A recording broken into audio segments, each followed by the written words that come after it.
মসজিদের পিছন থেকে একটা আওয়াজ এসে গেলেন, বাঁচান, আমাকে তোমরা বাঁচান, কে আছেন গো, আমাকে বাঁচান। আব্দুল সামাদ বাকি উজু করলো না, মসজিদের পিছন দিকে দৌড় মারলো, যে দেখে রে একটা মানুষকে আর একটা মানুষ খুন করতেছে, তরবারটা হাতে নিচ্ছে আর কাল্লাটায় ফোসাবে। আব্দুল সামাদ বলল, ভাই রে, মানুষটাকে তুমি খুন করো না রে ভাই, জবাই করো না রে ভাই, ভাই অন্যায় হয়ে যাবে, পাপ হয়ে যাবে। এই কথা বলতে নাই বলতে ওই মানুষটা কাল্লাটা দোখণ্ড করি চলে গেল ঘোড়ার পৃষ্ঠে চড়িয়ে।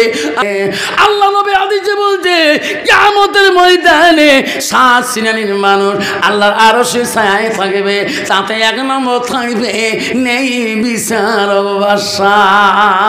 নাই থাকবে। কত বাবা বর্তমান সমাজে ন্যায় বিচার আছে বাবা? যেরকম আছে নাই। টাকা যেদি বিচার সেদি, যেরকম টাকা যেদি বিচার সেদি, মস্তান সেদি ফয়সালা সেদি, যেরকম ঠিক না বেটি? মা বোনের আম্মারা, আমার আব্দুল কাদের জিলানী বলতেছে, মা তোমার চোখের পানি মা আমি সহ্য করতে পারি না। বুড়িমা বলছে, বেটা রে আমি যে কেন কান্দি রে ব্যথা, আমার মনের বেদনা তোমাকে খুলি বললে রে বেটা, আমার দুঃখ যাবে না বেটা, তোকে খুলি বলি কি লাভ হবে। কিন্তু বাবা ওই মেয়েটা মুস্কি হাসি দিও জানে না।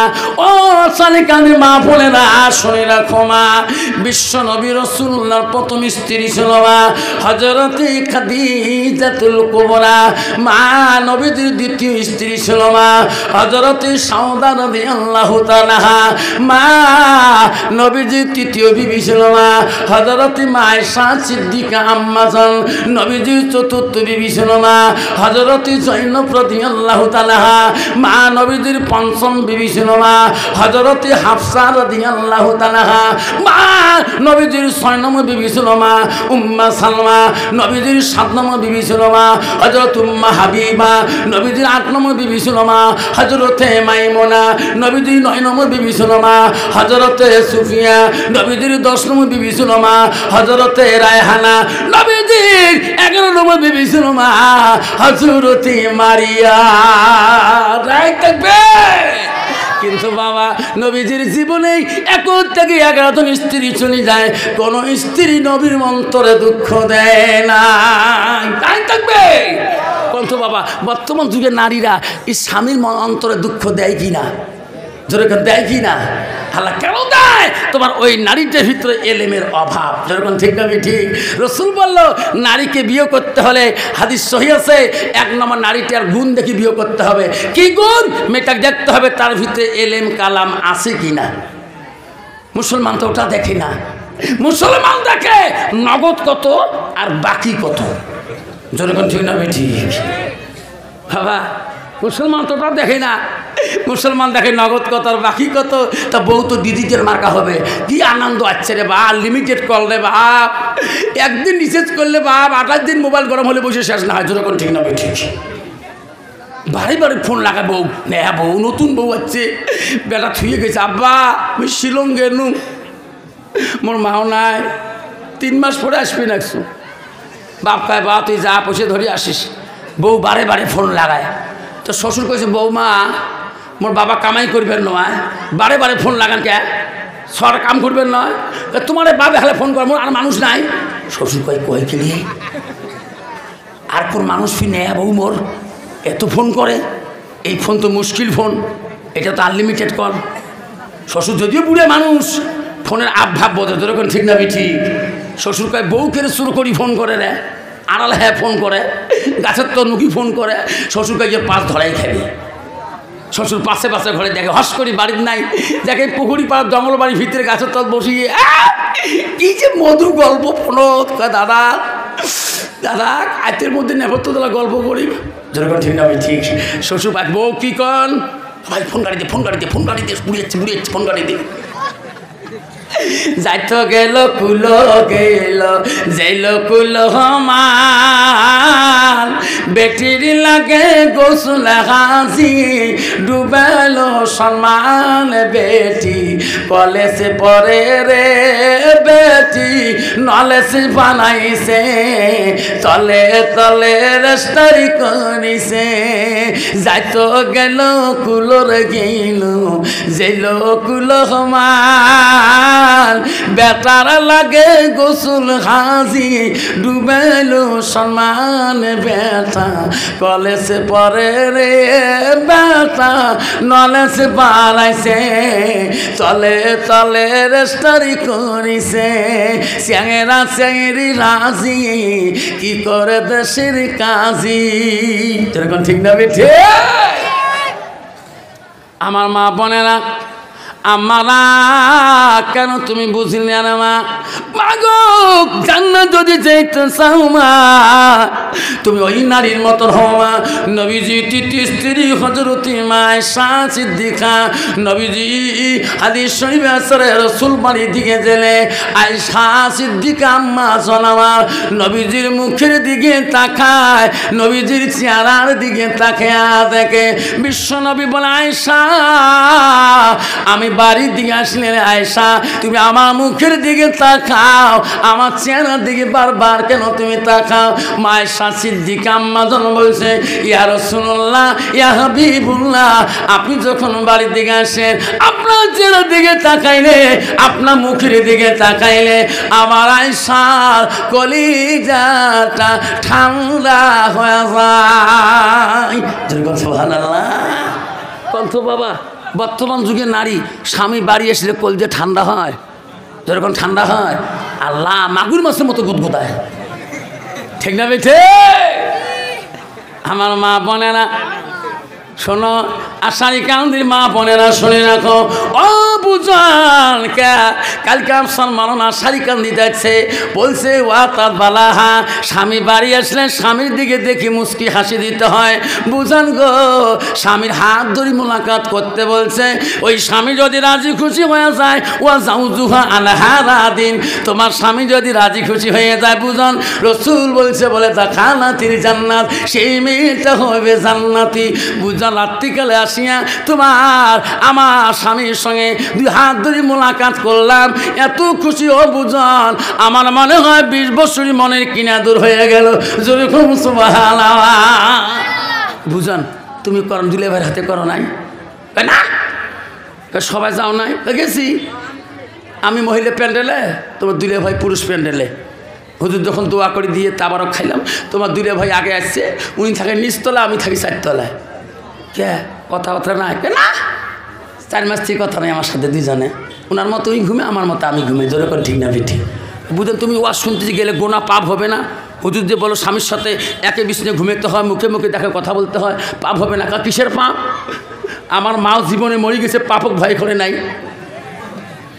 আমার আব্বার সাথে মোর মা জীবনে কথা কয় নাই মোর মা মোর বাপ মরে গেছে তবু মোর মা আও করে নাই মোর তারে বেটি জোরে করে ঠিক না বেটি মা যদি ভালো হয় মেয়ে ভালো হবে মেয়ে যদি ভালো হয় রে মা ভালো হবে মাস্টার যদি ভালো হয় ছাত্র ভালো হবে ছাত্র যদি ভালো হয় রে মাস্টার ভালো হবে ইডি যদি ভালো হয় ফার্মা ভালো হবে ফার্মা যদি ভালো হয় রে ইডি ভালো হবে এমন জাতের কচু আছে অল্প জালে সিদ্ধ হয় এমন জাতের মেয়ে আছে অল্প কথায় বুঝিয়া পায় এমন জাতের কচু আছে অল্প জালে সেজে না এমন জাতের মেয়ে আছে অল্প কথায় বোঝে না যেরকম ঠিক না বিঠি 12 বংশের ছেলে মাকে ডেক মারি বলছে আম্মা কি আমি একটা কথা বলতে চাই আব্বু কি বলছি মা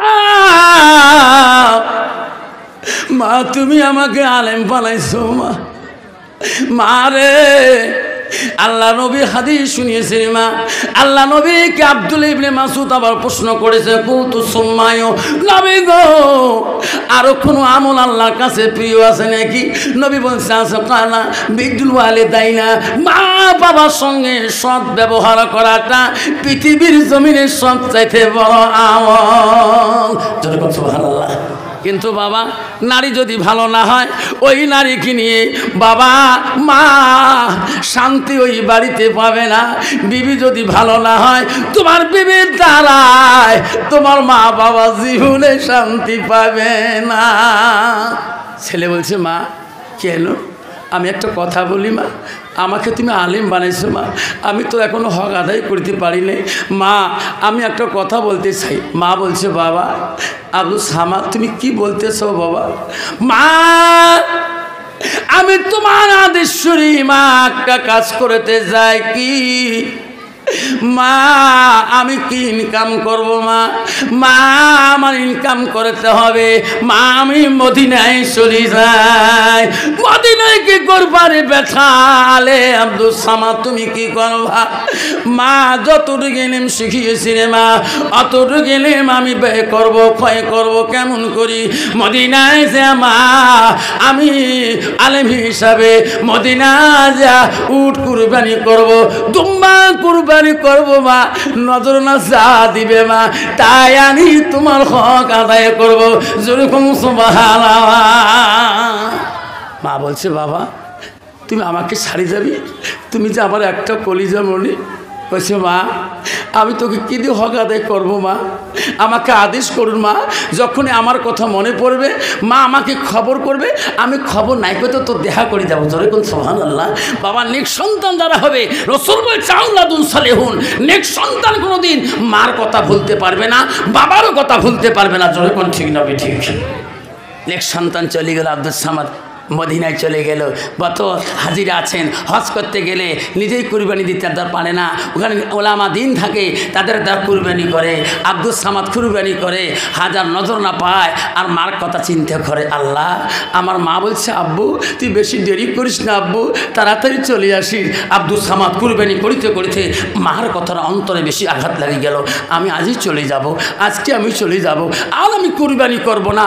রক্ত মাখা শরীরটা নিয়ে, রক্তর গায়ে ছিটা নিয়ে, ছুরি তার হাতধারী খঞ্চ ছুরি নিয়ে বাড়ি মুখে রওনা হয়ে গেলেন।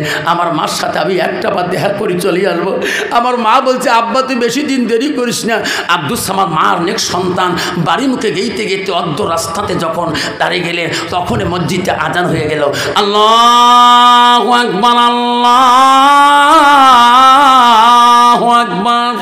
মুত্তাকিন বান্দা যারা হবে, আল্লাহ বলছে আমার বান্দা যারা আমার ডাক শুনবে, মুত্তাকিন যারা হবে আযান শোনার সাথে সাথে মসজিদের দিকে চলে যাবে। ঠিক না বেটি? আব্দুস সামাদ মনে করলো মসজিদে আযান শোনা যায়, আমার মনে হয় কিছু দূর গেলে বোধ হয় আমার সাথে ধরতে পারবো। ঠিক না বেটি?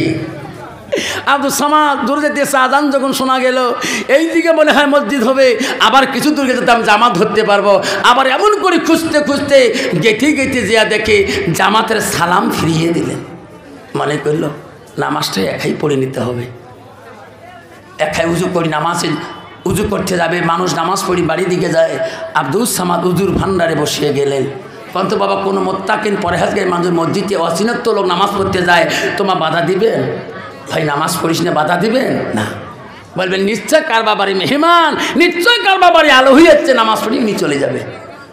আব্দুস সামাদ নামাজের সময় উজুর ভান্ডারে গেলেন, উজুর পানি হাতে ঢাললেন, ঢালতে পানতে হাতের পানিটা মারতে এমন সময় মসজিদের পিছন থেকে একটা আওয়াজ এসে গেলেন, বাঁচান আমাকে, তোমরা বাঁচান, কে আছেন গো আমাকে বাঁচান। আব্দুস সামাদ বাকি উজু করলো না, মসজিদের পিছন দিকে দৌড় মারলো, যে দেখে রে একটা মানুষকে আর একটা মানুষ খুন করতেছে, তরবারটা হাতে নিচ্ছে আর কাল্লাটায় ফোসাবে। আব্দুল সামাদ বলো, ভাই রে, মানুষটাকে তুমি খুন করো না রে ভাই, জবাই করো না রে ভাই, ভাই অন্যায় হয়ে যাবে, পাপ হয়ে যাবে। এই কথা বলতে নাই বলতে ওই মানুষটা কাল্লাটা দোখণ্ড করি চলে গেল ঘোড়ার পৃষ্ঠে চড়িয়ে। আব্দুল সামাদ বলল, আল্লাহ, এটা কোন লোক খুন হলো, লোকটা কে বা পালে গেল, আল্লাহ আমি তো চিনি না, আমি তো বিদেশি মানুষ। আব্দুল সামাদ চিৎকার দেওয়া শুরু করলো, ও পাড়ার মানুষ, ও পাড়ার বাসীরা, তোমার মসজিদের কাছে খুন হয়ে গেল, সব মুসল্লি নামাজ পড়ি বাড়ি গেল, সবাই যদি খুনের চিৎকার শুনে সবাই মসজিদের দিকে এসে গেলেন। আসিয়ে দেখে রে, যে মানুষটা চিৎকার দেয় ইনি তো নতুন মানুষ, কিন্তু কাউ নাকি চেনে না। যে লোকটা খুন হয়ে গেল ওই লোকটা হলো ওনার সমাজে। সবাই বলল, ভাই তোর বাড়ি কোথায়? বলছে, ভাই আমার বাড়ি তো বহু দূরে। তোমার ঝোলাই কি? বলছে, ছুরি। তোমার ছুরি রক্ত কেন দাগ? তোমার গায়ে মাথা রক্ত ছিটে কেন? তুমি খুন করে দিলে? না ভাই আমি খুন করি। তুমি খুন করছো? ভান্ত বাবা, রক্ত মাখা ছুরি যদি প্রমাণ পায়, গায়ে যদি রক্তর দাগ থাকে, কন্ত পাড়ার মানুষ তাকে আসামি বলি ভাববে না অন্য কিছু বলে ভাববে। হাজারো যদি চিৎকার দেয়, সাক্ষী প্রমাণে তার জামা কাপড় অস্ত্রপাতি দেয়, পাড়ার মানুষ বলে, না না, আমার এত সুন্দর লোকটাকে কেন তুমি দোখণ্ড করলি, কেন তুমি মারলি, কেন তুমি কাজ করলে, পারে কোথায়? সবাই বলে ধরো ধরো, সবাই বলে মারো মারো। বলতে না বলতে রে আব্দুল সামাদকে জমিনের মধ্যে মার শুরু করে দিল। মারতে মারতে জমিনে যখন শুতে দিয়ে দিলেন, আব্দুল সামাদ মরণের আগে বলল, ভাই রে, আমাকে মারি শেষ করেন না, মরণের আগে আমার একটা ওসিয়ত মানবেন। কি? ভাই রে, আমার মাটার মুখটা এক নজর দেখতে দাও।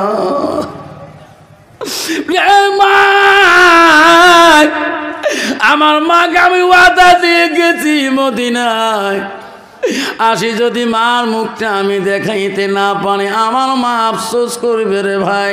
মরণের আগে আমার কাছে কোনো ভিক্ষা নাই, শুধু আমার মাটাকে দেখতে যাই, এইটুক সময় আমাকে দাও। সবাই বলো, সবাই পাড়ার মানুষ বলল, আমরা তো দেখে দিতে পারবো না, আমার অধিপতি, আমার রাষ্ট্রপতি, আমার বিচারকের কাছে নিয়ে যেতে হবে। বিচারের বাদশাহ দরবারে নিয়ে গেলেন। বিচারের বাদশার কাছে বলল, মহারাজ, ইনি আমার গ্রামের পাড়ার মানুষকে খুন করেছে, মহারাজ আমি উপযুক্ত শাস্তি দিয়েছি, আমাকে আবার নেই সাক্ষী লাগে, নেই বিচার লাগে। আল্লাহ নবী হাদিসে বলছে, কিয়ামতের ময়দানে 7 শ্রেণীর মানুষ আল্লাহর আরশের ছায়ায় থাকবে, তাতে 1 নম্বর থাকবে নেই বিচার নাই থাকবে। কত বাবা, বর্তমান সমাজে ন্যায় বিচার আছে বাবা? যেরকম আছে নাই। টাকা যেদি বিচার সেদি, যেরকম টাকা যেদি বিচার সেদি, মস্তান সেদি ফয়সালা সেদি, যেরকম ঠিক না বেটি? বাদশার কাছে গ্রামবাসী বলল, মহারাজ, আমরা ন্যায় বিচার চাই, আমরা তাকে জীবন শেষ করি নাই, জীবনটা থাকা অবস্থা আপনার কাছে বিচার দিলাম, আমার মানুষটাকে বিনা অপরাধে ইনি কেন দোখণ্ড করল? বাদশা বলল, আমি তো ন্যায় বিচারক, আমি তো ন্যায় বিচারক, আমি অন্যায় কারো করি না, আমার কাছে কোনো গরিব ধরি না, আমার বিষয় হলো কতল বিল কতল, কতলের বিপরীত হবে কতল। এখন আমি রায় দিয়ে দিলাম এনাকে কতল করতে হবে। বাদশা রায় দিয়ে দিলেন কতল করতে হবে। বাদশার ফয়সালা হয়ে গেলেন। বাদশা বলল, ঘাতক, ছুরি নিয়ে আসো, তাড়াতাড়ি এই খুনিকে দুখণ্ড করে দাও। আব্দুল সামাদ বাদশার কাছে একটা ভিক্ষা চাইলেন, মহারাজ, আমি কতল হতে ভয় খাই না, আমি দুধারি ছুরি তো ভয় খাই না, মহারাজ, আমি আপনার কাছে একটা ভিক্ষা চাই, আপনি মানবেন কিনা? বাদশা বলছে, বলো কি চাও তুমি? তুমি তো এখন আসামি একজন, তোমার তো সাক্ষী নাই, তোমার বিপরীত সাক্ষী হাজারো মানুষ। বলছে মহারাজ আমার সাক্ষী নাই, আমার পক্ষে কেউ বলবে না। মহারাজ আমার আব্বা নাই, আমার ভাই নাই, আমার বোন নাই দুনিয়ায়। মহারাজ শুধু একটা আমার আম্মা জননী আছে। ও মহারাজ আমার আম্মাটার জন্যে তোমার কাছে একটু সময় ভিক্ষা চাই। তোমার ছুরি দু ঘন্টা ছুরির আগে 2 খণ্ড করার আগে আমার মাটাকে এক নজর দেখতে দেন, তারপরে আপনি খুন করেন, বাধা নাই।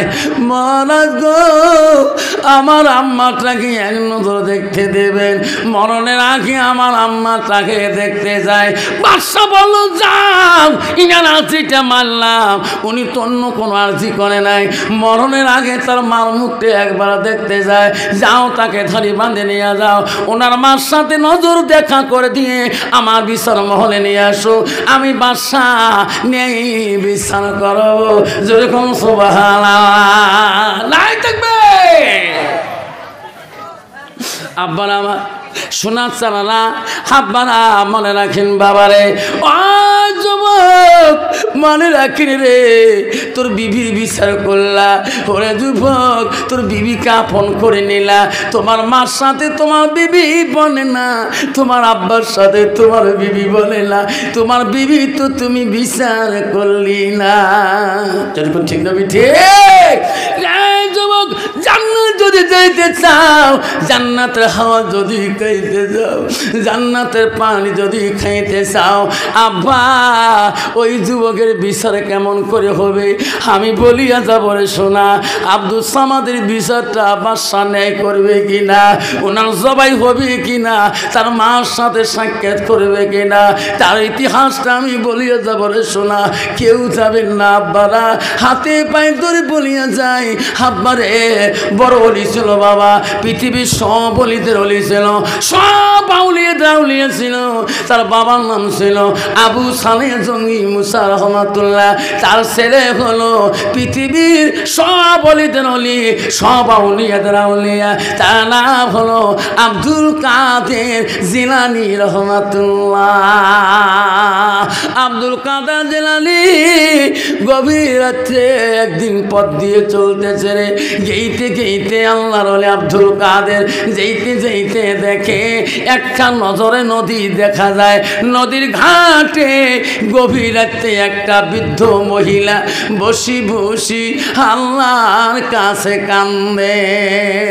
আল্লাহর ওলি আব্দুল কাদের জিলানী এত রাইতে বৃদ্ধ মাতার কাছে যা বলো, মা এত রাইতে নদীর ধারে বসি কেন মা কান্দ? তোমার কি হয়েছে মা? তোমার চোখের পানি দেখি আমি সহ্য করিতে পারলাম না মা। মা আমাকে খুলে বলো মা, আমি তোমার মুখে শুনতে চাই। মা আমি চাইতে পারি না, তোমার চোখের পানি দেখি। বুড়ি মা চিনতে পারে নাই ইনি যে আব্দুল কাদের জিলানী গৌসুলে আজম। যেরকম সুবহানাল্লাহ, যে আব্দুল কাদেরকে মিজানে ওই আব্দুল কাদেরকে মিশরের বাদশাহ হুজুর পর্যন্ত চিনতে পারে নাই। আব্দুল কাদেরের বাড়ি ছিল জিলান শহরের মধ্যে। আব্দুল কাদের যেদিন সর্বপ্রথম মাদ্রাসায় যায়, ওই দিন আব্দুল কাদের ওস্তাদকে বলে, হুজুর ও ওস্তাদজি আপনি পড়বেন না আমি পড়ব? না আমি পড়ব না আপনি শুনবেন। যেরকম সুবহানাল্লাহ।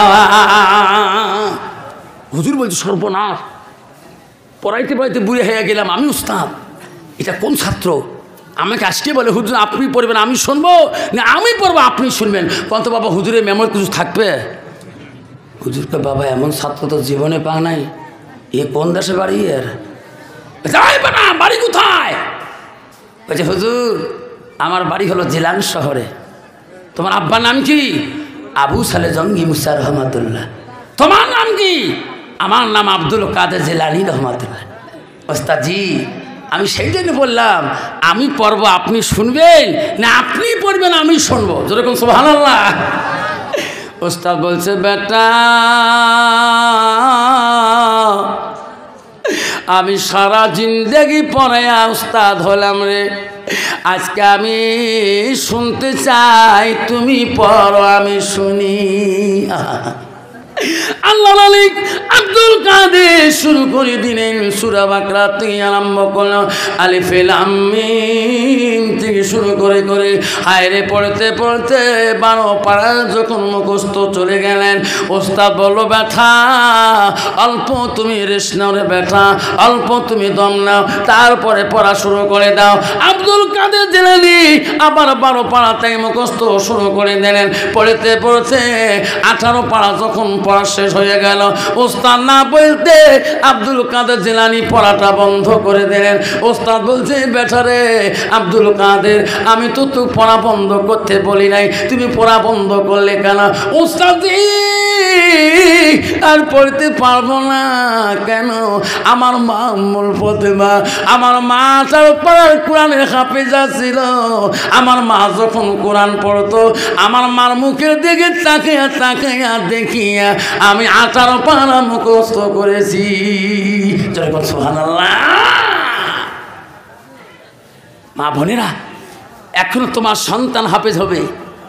মহিলারা, বর্তমান যুগের মহিলারা বাচ্চাকে কোলে নিয়ে টিভি রুমে বসে, ঠিক না ঠিক, বাচ্চা কোলে নিয়ে মোবাইল দেখছে, দেখায় তা বাচ্চা আস্তে আস্তে মোবাইলের কোড নম্বর বন্ধু জানবে, যেরকম ঠিক না ঠিক। বাচ্চা টিভির ভলিউম কোনটা, ব্যাস কোনটা সব জানবে, মা তো ডেইলি তো দেখে, যেরকম ঠিক না ঠিক। আর যদি বাচ্চাকে সামনে নিয়ে কোরআন তেলাওয়াত করে ওই বাচ্চা প্রতিদিন মা কোরআন নাই পড়তে নিজে যে কোরআনটা বারবার বলাইবে, যেরকম ঠিক না ঠিক। মা বোনেরা, আম্মারা, আমার আব্দুল কাদের জিলানী বলতেছে মা তোমার চোখের পানি মা আমি সহ্য করতে পারি না। বুড়িমা বলছে বেটারে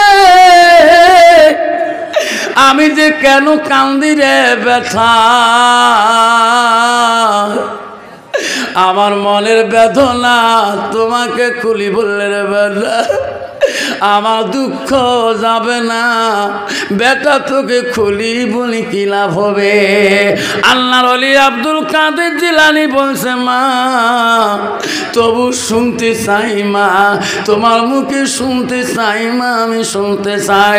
বুড়ি মা বলল বেটা রে আমার একটা সন্তান আল্লাহ দিয়েছে রে বেটা, ওই সন্তানটা আমার অধীনতে চলতো, আমার মাকে কোনোদিন অপমান করতো না, আমার মাকে এত আদর করতো।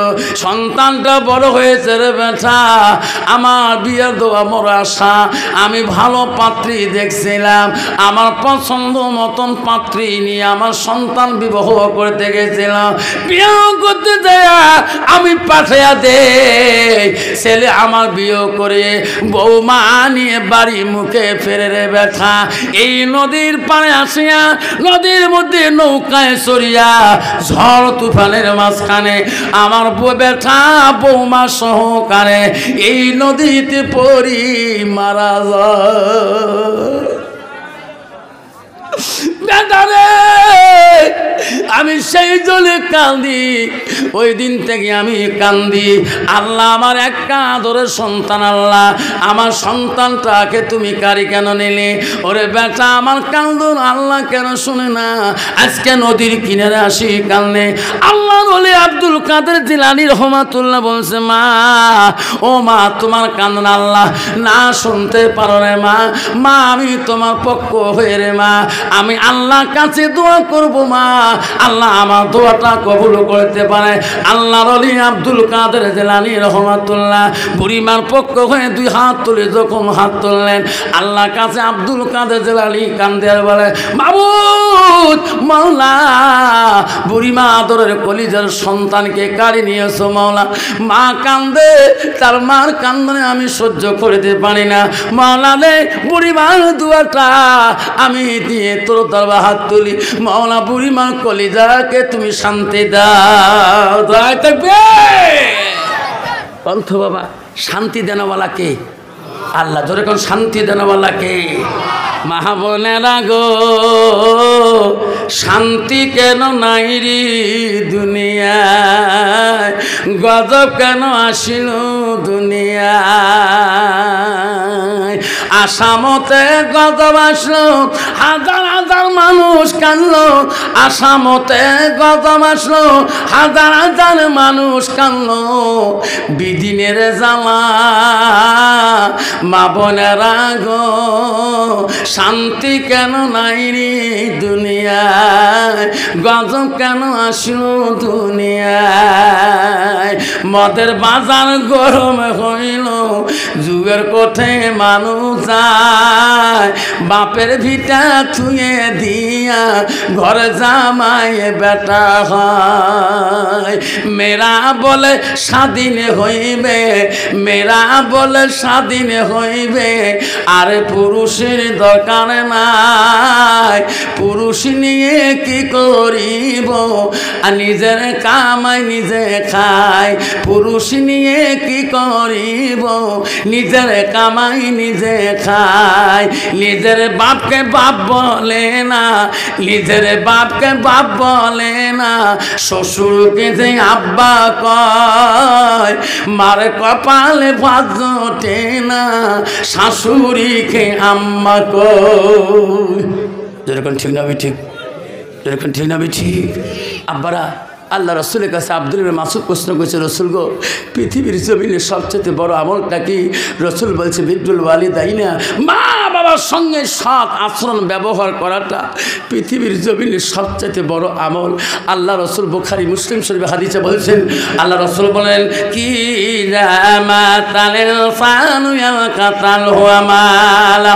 নবী বলেন, মানুষের মৃত্যুর পরে মানুষের সৎ আমলগুলা, নেক আমলগুলা কবরে গেলে বন্ধ হয়ে যায়। আমার নবী বলেন লামিন সালাসাতিন, তিনটা আমল কবরবাসীর জন্য বন্ধ থাকে, আবারে বন্ধ থাকে না। এক নম্বর নবী বলল কি লামিন সালাসাতিন, তিনটা আমল কবরবাসী পেয়ে থাকে। নবী বলল সাদাকাতুল জারিয়া, যারা দুনিয়ার বুকে সাদকা জারিয়া করে দেয়, দান খয়রাত করে দেয়। আমার নবী বলেন মিহিয়ান্তা পাহু বিহি, যারা ইলম শিখিয়ে পড়কে শিক্ষা দান দিয়ে দেয়। আমার নবী বলে আউলাদুল সালিহুন ইয়াদুলাহু, নেক সন্তান হয়ে যখন দোয়া খায় করে, সেই সন্তানের দোয়া কবরবাসী সরাসরি পাওয়া যায়। আম্মা আজকে আসারি কান্দের জমিনে আল্লাহ আল্লাহ, আজকে কারো মা নাই, কারো আব্বা নাই গো। আব্বারে নবী বলে গেছে পৃথিবীর সৎ আমল নেক আমলগুলা কবরে গেলে বন্ধ হয়ে যায় রে সোনা। আমার নবী বলল তিনটা আমল কি? সাদাকাতুল জারিয়া। আব্বারে প্রথম আমলটা হলো দুনিয়ার বুকে যারা আব্বারে নিজের মাল নামে আব্বার নামে সাদকা জারিয়া করিয়ে যায়, আব্বা পৃথিবীতে সব আমল বন্ধ হবে, নেক সন্তানের আমলটা, দানটা, সাদকাটা কোনোদিন বন্ধ হবে না। আব্বা আজকে আসলে কান্দের জমিলে দেখতে চাই কার মা নাই, কার আব্বা নাই, হাতটা তুলি দেখতে চাই রে সোনা। কার আব্বা নাই, মারা গেছে গো, হাতটা দেখতে চাই। আব্বা নাই গো, মারা গেছে গো, আম্মা নাই, মারা গেছে গো। আমি দোয়া করে যাব রে সোনা, সেই মার আমলটা কবরের মধ্যে বন্ধ থাকবে না যদি তুমি নেক সন্তান হয়ে যাও। আম্মারে সেই জন্য বলছি, আল্লাহ রসুল বলছে 91 নেক সন্তানটা হয়ে আজকে এই নবীর করার জন্য আব্বারা আমি একটা সর্বপ্রথম বাবাটার মুখের দিকে তাকে দোয়া করতে চাই। আমার মা বলি দিছে, আব্বা তুই বয়ান নসিহত করিস না কে, ব্যাংসার স্কুল খালি রে মা, একদিন তোর স্কুল গেরেন হয়ে যাবে রে সোনা। আব্বারে গালা নষ্ট হয়ে যাবে, তোর হেডমাস্টার গালি পারবে। আব্বা তুই সভা করা বন্ধ করে দাও, আমি দোয়া করবো রে। আল্লাহ তোর ব্যাংসার স্কুল আল্লাহ কবুল করে নেবে। হায়ের স্কুল হয়ে গেল রে, মা চলে গেল রে, মা আমি চাকরির টাকা কোয়াইতে পারলাম না। সোনারা ওয়াজ করি বাড়ি গেলে মা আমাকে বলতো, আব্বু গরম পানি মুখে দিয়ে পানি খেয়ে ঘুমাও, নালে তোর কাল ক্লাস করা বড় কষ্ট হবে বাবা। আমি কইছি মা যেদিন তুই কবরে চলি যাবি রে মা, সেদিন আমাকে মা গরম পানির খোয়া কথা বলবে। আজকে মা 12 থেকে 13 বছর হলো মারা যাবার রে। ওয়াজ করি যদি বাড়ি যাই রে, কেউ কোনোদিন মা মতন করে একটা গরম পানির কথা বলি না।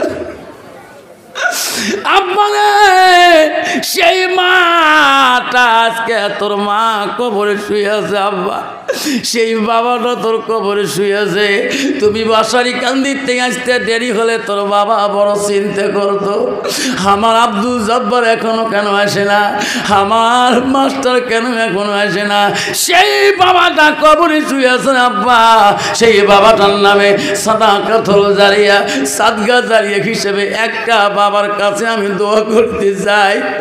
একজন বাবার কাছে সর্বপ্রথম দোয়াটা নিতে চাই। আমার হাত ধরে মোলাকাত করবেন, আমি দোয়া করি যাব রে সোনা।